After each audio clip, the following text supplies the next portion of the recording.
इकडे बघा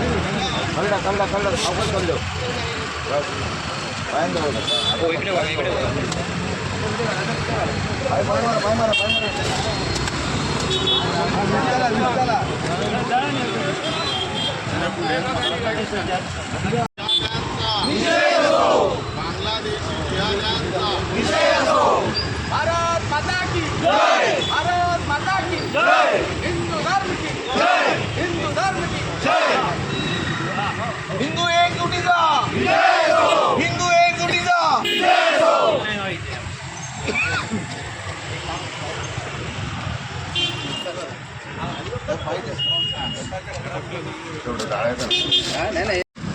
बांगलादेशमध्ये सातत्याने जो तिथल्या अल्पसंख्याक हिंदूंवर अत्याचार चालू आहे आणि 2 दिवसापूर्वी भयानक अशी हत्या एका निष्पाप तरुणाची ठेचून हत्या करण्यात आली, जाळण्यात आलं, परत त्या मृतदेहाला फासावर लटकवण्यात आलं, याचा आम्ही तीव्र शब्दात निषेध करतो। खरं तर निषेध करायला शब्द अपुरे आहेत, पण शेवटी शब्दांचा आधार घ्यावा लागतो किंवा आमच्या भावना एवढ्या तीव्र आहेत की शब्दामध्ये त्या भावना व्यक्त होत नाही।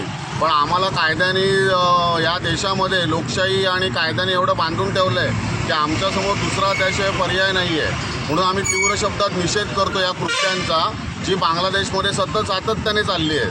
आणि आमची सरकारकडे एवढीच मागणी आहे की आता खूप झालं, तुम्ही एकतर त्यांना आपल्या देशातनं ज्या काळामध्ये फाळणी झाली त्या काळामध्ये यांना आपला देश परागंदा देशातनं व्हावं लागलं आणि दुसऱ्या देशात त्यांना राहावं लागतं आहे आणि तिकडे त्यांना एवढा त्यांच्यावर अत्याचार होत आहेत, तर त्यांना सर्व हिंदूंना बांगलादेशमधल्या सन्मानाने भारतामध्ये घेऊन यावं आणि त्यांचं भारतामध्ये पुनर्वसन करावं आणि हवं असेल तर तुम्ही वक्फ बोर्डाच्या जमिनी ताब्यात घेऊन त्या जमिनींवर त्यांचं पुनर्वसन करावं, त्यांना घरदारं बांधून द्यावी, शेतीला जमीन द्यावी, अशी भारतातल्या हिंदूंची मागणी आहे।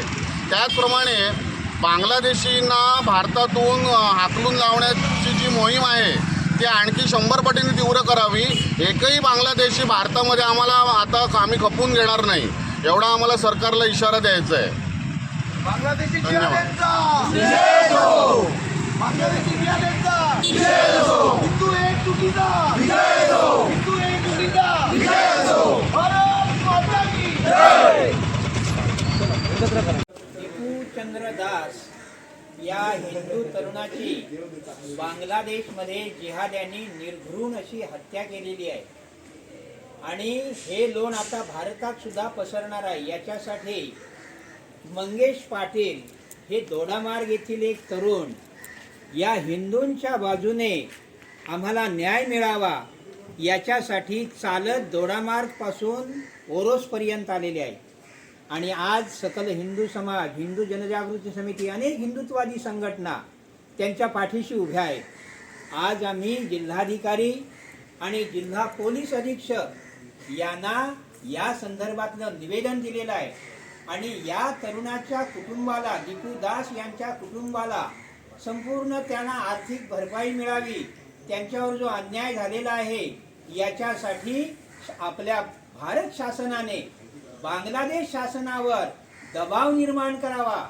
याच्यासाठी आज सर्व हिंदुत्ववादी संघटना आणि हिंदू एकत्र आलेले आहेत आणि आज आम्ही इथे निवेदन दिलेलं आहे।